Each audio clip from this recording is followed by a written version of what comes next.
One 4th of July weekend in 2011, a buddy of mine, that I'll refer to as Todd, ended up in a pretty precarious situation. What follows is the story as he told it. It was supposed to be a fun weekend up the hill and in the woods at Todd's friend Troy's cabin.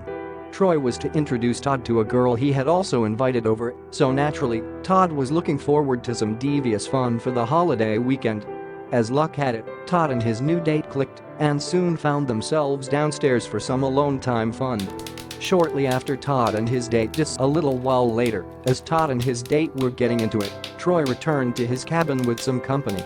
Upon hearing foreign voices upstairs, Todd went upstairs to see who was there. To Todd's dismay, he found that Troy had brought home someone that he disliked. A guy named Ace, for the sake of this story. Seeing Ace, Todd got angry, and an argument ensued between Todd and Troy, while poor Ace stood awkwardly near the doorway. Cue Troy's girlfriend entering only to stand next to Ace with a bewildered expression on her face. Todd had rushed upstairs in his boxers at first, thinking that it was just guys that had arrived initially, so he and Troy quickly went downstairs to argue further. As Todd and Troy's argument diminished, Troy decided that he, his girlfriend and Ace would go night swimming at a nearby creek for a while to cool off. For whatever reason, Troy threw on Todd's shorts to swim in, which had Todd's keys, wallet and smokes in the pockets. Troy and his company had already been gone for a few minutes before Todd realized, so Todd and his date continued on downstairs until Troy, Ace, and Troy's girlfriend returned to the cabin. Right as Todd heard them returning though, he went upstairs to confront Troy, fuming. Todd demanded his shorts back while yelling about his stuff in the pockets during Troy's swim. As the two argued back and forth for a while, Troy's girlfriend, Todd's date and Ace tried to pretty much blend with the wallpaper. As Todd demanded that Troy take his shorts off then and there, Troy informed him that he would not be stripping down in front of everyone. That was when Ace cut into half Troy's back, making the argument even worse. But Ace knew that Todd had quite a reputation for fighting and not losing, so in order to sort of prove himself to Troy, he jumped right into that argument. After a little more arguing, Troy and his girlfriend left again in Todd's shorts. Ace stayed behind though, for some reason, maybe because eventually, Todd and his date went back downstairs to go back at it. Ace of course, stayed upstairs and kept company with Todd's pitbull. They all expected Troy and his girlfriend to return that night, at least for his backpack.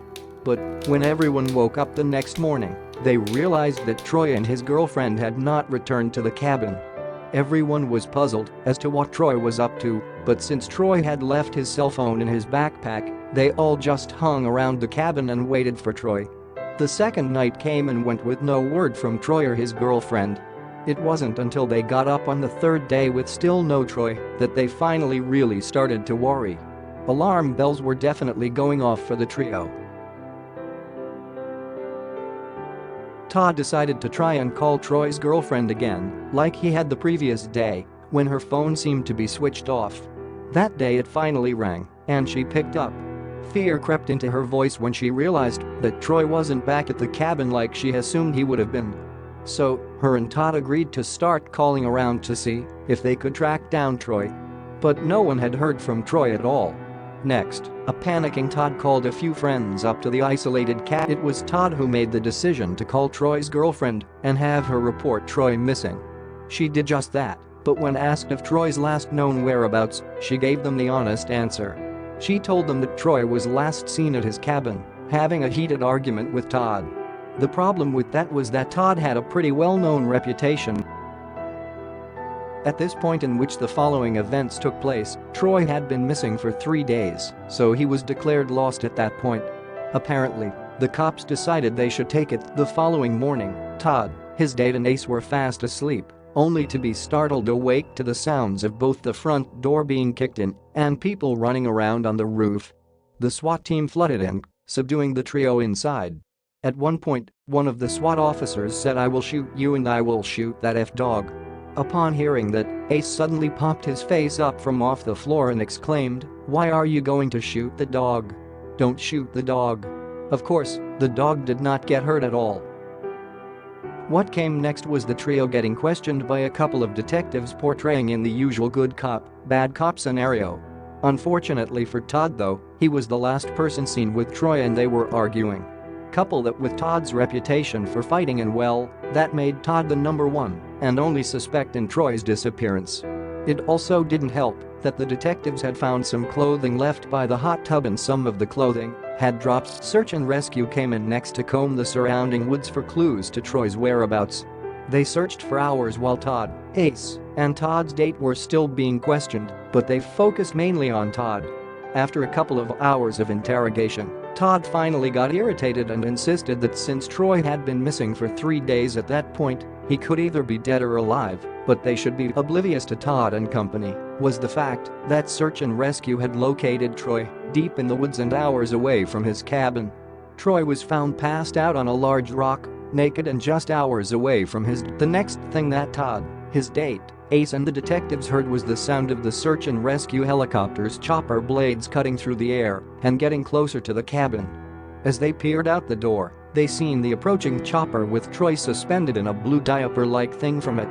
The chopper was looking for a safe place to lower Troy enough for emergency ground person. As the smoke was still clearing on the whole situation a couple of days later, Todd was informed about the facts that led up to Troy's disappearance. Apparently, Troy and his girlfriend left the cabin on the night he vanished to simply cool off after the argument, with a nice walk in the woods that surrounded the cabin. But right before they left for that walk, Troy's girlfriend had stolen his debit card.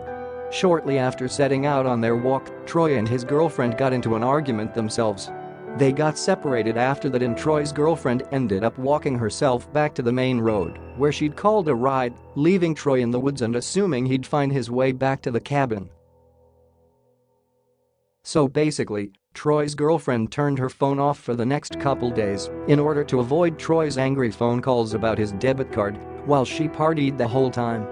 When she did finally turn her phone back on, she received Todd's concerned call about Troy. She was shocked to learn that Troy had been missing for the last couple of days. Troy ended up being relatively okay, considering his circumstances. Todd ended up moving out of state shortly, after which pretty much dissolved the friendship. As far as Ace, Todd's date, and Troy's girlfriend, well, they're in the wind, I guess you could say. I'm almost positive, though, that none of the people involved in this story will ever be able to forget the events that took place over those